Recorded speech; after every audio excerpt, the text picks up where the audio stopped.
আবু বকর রাদিয়াল্লাহু তাআলা আনহু ইসলামের প্রথম খলিফা হওয়ার ঘটনা। রাসূল পাক সাল্লাল্লাহু আলাইহি সাল্লাম যখন ইন্তেকাল করলেন তখন মুসলিমদের মধ্যে বড় এক দুশ্চিন্তা দেখা দিল, কারণ নবী করিম সাল্লাল্লাহু আলাইহি সাল্লাম ছিলেন মুসলিম উম্মাহর নেতা। তিনি যেভাবে ইসলামে কাজ পরিচালনা করতেন, তার ইন্তেকালের পর এখন কে দায়িত্ব নেবে, কে হবে মুসলিমদের নতুন নেতা, সবাই দুশ্চিন্তায় পড়ে গেলেন। নবী করিম সাল্লাল্লাহু আলাইহি সাল্লামের সাহাবীরা তখন মদিনার সাকিফা বনি সাঈদা নামক স্থানে জড়ো হলেন। সেখানে আনসার এবং মুহাদ্দিস সাহাবীদের মধ্যে আলোচনা শুরু হলো। আনসাররা বললেন, আমরা তো সব সময় ইসলামের জন্যই কাজ করেছি, আমরা নেতা নির্বাচনে অংশ নিতে চাই। কিন্তু মুহাজির সাহাবীরা বললেন, নবী করিম সাল্লাল্লাহু আলাইহি সাল্লাম কুরাইশ গ্রন্থ থেকে ছিলেন, তাই নেতা কুরাইশদের মধ্যেই হওয়া উচিত। তখন পরিস্থিতি একটু উত্তপ্ত হয়ে উঠেছিল।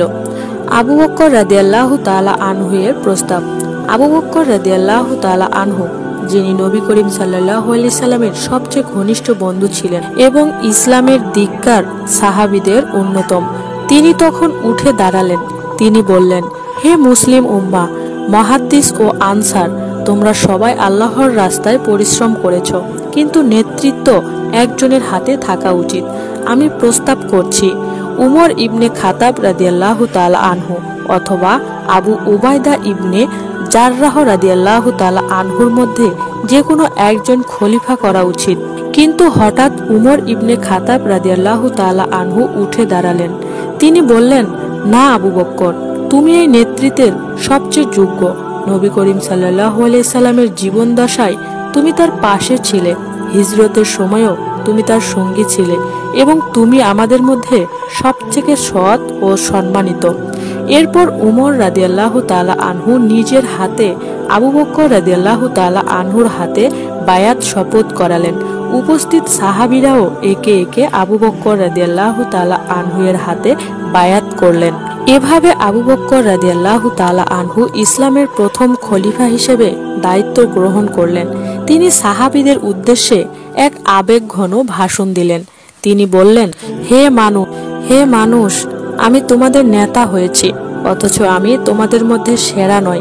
যদি আমি ভালো কাজ করি তাহলে তোমরা আমাকে সাহায্য করবে, যদি ভুল করি তবে আমাকে সঠিক পথে ফেরাবে।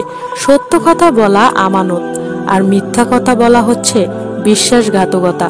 এই বক্তব্য শুনে সবাই মুগ্ধ হলো এবং আবু বকর রাদিয়াল্লাহু তাআলা আনহু এর নেতৃত্ব মেনে নিল। খলিফা হওয়ার পরপরই আবু বকর রাদিয়াল্লাহু তাআলা আনহুকে বড় বড় সমস্যার মোকাবিলা করতে হয়েছিল। অনেক উপজাতি যাকাত দেওয়া বন্ধ করে দিয়েছিল, কেউ কেউ ইসলাম থেকে ফিরে গিয়েছিল, কিন্তু তিনি ছিলেন দৃঢ়।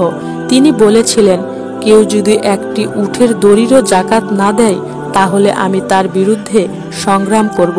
তিনি সাহাবীদের নিয়ে রিদা যুদ্ধ করলেন এবং ইসলামের নতুন নতুন শর্তাভিত্তি স্থাপন করলেন।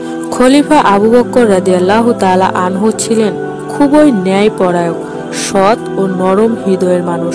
তিনি নিজের জন্য কখনো কোনো বিলাসিতা নেননি। সাধারণ জামা কাপড় পরতেন, সাধারণ খাবার খেতেন। তিনি জনগণের সুবিধার জন্য দিন রাত পরিশ্রম করতেন। কখনো কখনো বিধবা ও এতিমদের জন্য নিজ হাতে কাজ করতেন।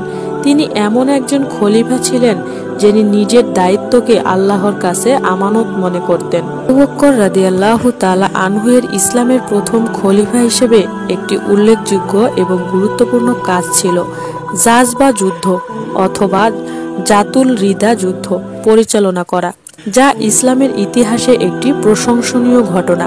এই যুদ্ধের পটভূমি ছিল যে রাসূল সাল্লাল্লাহু আলাইহি সাল্লামের মৃত্যুর পর কিছু মিথ্যাবাদী যেমন মুসাইলেমা কযাব ইসলামের বিরুদ্ধে বিদ্রোহ করে।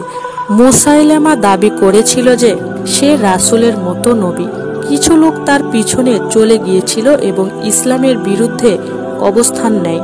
আবু বকর রাদিয়াল্লাহু তাআলা আনহু এর নেতৃত্বে মুসলিম বাহিনী এই বিদ্রোহের বিরুদ্ধে ইখতিহার হয় এবং জাজবা যুদ্ধ নামে একটি ঐতিহাসিক যুদ্ধ বিজয়ী হয়। এই যুদ্ধের মাধ্যমে আবু বকর রাদিয়াল্লাহু তাআলা আনহু তার দৃঢ়তা, সাহসিকতা এবং ইসলামের প্রতি অটল বিশ্বাস প্রদর্শন করেছিলেন।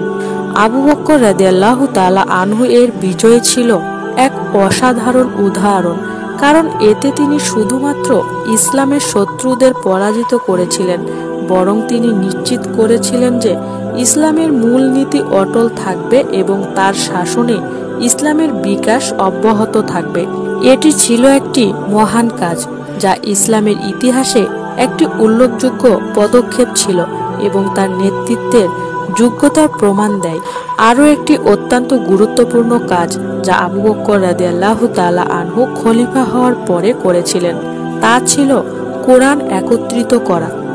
রাসূল সাল্লাল্লাহু আলাইহি সাল্লামের মৃত্যুর পর কিছু সাহাবী, বিশেষত যুদ্ধে নিহতদের মধ্যে কোরআন মুখস্থ করা লোকেদের একটি বড় অংশ হারিয়ে যায়। তারা যুদ্ধের মধ্যে মৃত্যুবরণ করে বা নিহত হন। এটি দেখে আবু বকর রাদিয়াল্লাহু তাআলা আনহু এবং উমর রাদিয়াল্লাহু তাআলা আনহু চিন্তিত হয়ে পড়েন, কারণ তারা জানতেন যে কোরআন যদি মুখস্থকারীদের মৃত্যুর কারণে হারিয়ে যায় তবে তা পুনরায় সংরক্ষণ করা যাবে না। এই পরিস্থিতিতে আবু বকর রাদিয়াল্লাহু তাআলা আনহু সিদ্ধান্ত নেন কোরআনকে লিখিতভাবে একত্রিত করার।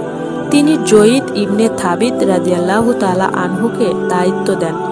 জয়ীদ রাদিয়াল্লাহু তাআলা আনহু অত্যন্ত বিশ্বাসযোগ্য এবং প্রজ্ঞাবান ব্যক্তি ছিলেন। তিনি কোরআনের সমস্ত আয়াত সংরক্ষণ করেন যা লিখিত বা মুখস্থ ছিল। এভাবে কোরআন একত্রিত হওয়ার পর সেটি একটি সম্পূর্ণ খণ্ড হিসেবে সংরক্ষিত হয় এবং পরে তা পুরো মুসলিম উম্মাহর মধ্যে বিতরণ করা হয়। আবু বকর রাদিয়াল্লাহু তাআলা আনহুয়ের আরেকটি মহান কাজ ছিল নিচু শ্রেণী মানুষদের জন্য সাহায্য ও সমর্থন প্রদান। তিনি ইসলামের প্রথম খলিফা হওয়ার পর মুসলিম সমাজে দরিদ্র, গরিব এবং অসহায়ের প্রতি বিশেষ মনোযোগ দিয়েছিলেন। তিনি সবসময় নিশ্চিত করতেন যে ইসলামের অধীনে যারা দরিদ্র তারা যেন সাহায্য পায়। বিশেষভাবে তিনি সবার মধ্যে সাম্যের ধারণা প্রতিষ্ঠা করতে চেষ্টা করতেন, যাতে কোনো ব্যক্তি সামাজিক বা আর্থিক অবস্থার কারণে তাকে অবহেলা না করা হয়। একটি উল্লেখযোগ্য ঘটনা ছিল যে আবু বকর রাদিয়াল্লাহু তাআলা আনহু তার খিলাফতের শুরুর সময়ে মদিনার বাইরে খেজুর বাগানগুলোর মধ্যে কাজ করা এবং তাদের সাহায্য করা শ্রমিকদের প্রতি খুবই সহানুভূতিশীল ছিলেন। তিনি তাদের কাজের জন্য নিয়মিত সাহায্য প্রদান করতেন এবং তাদের অধিকার সুনিশ্চিত করতে সদা সর্বদা চেষ্টা করতেন।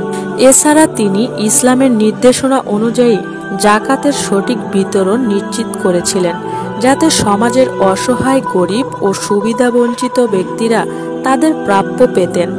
এটি তার মানবিক মূল্যবোধ ও সাম্য প্রতিষ্ঠা প্রতীক ছিল।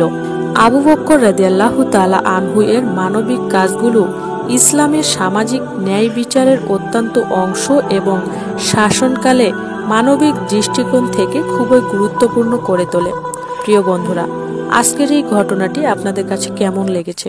যদি ভালো লেগে থাকে তাহলে ভিডিওটির মধ্যে একটি লাইক করে আপনাদের মূল্যবান মতামত কমেন্টে জানিয়ে যাবেন। আপনাদের একটি লাইক আমাদের ভিডিও বানাতে আরো উৎসাহিত করে। সবাই ভালো থাকবেন, সুস্থ থাকবেন। আজকের মতো এখানেই বিদায় নিচ্ছি। আল্লাহ হাফেজ।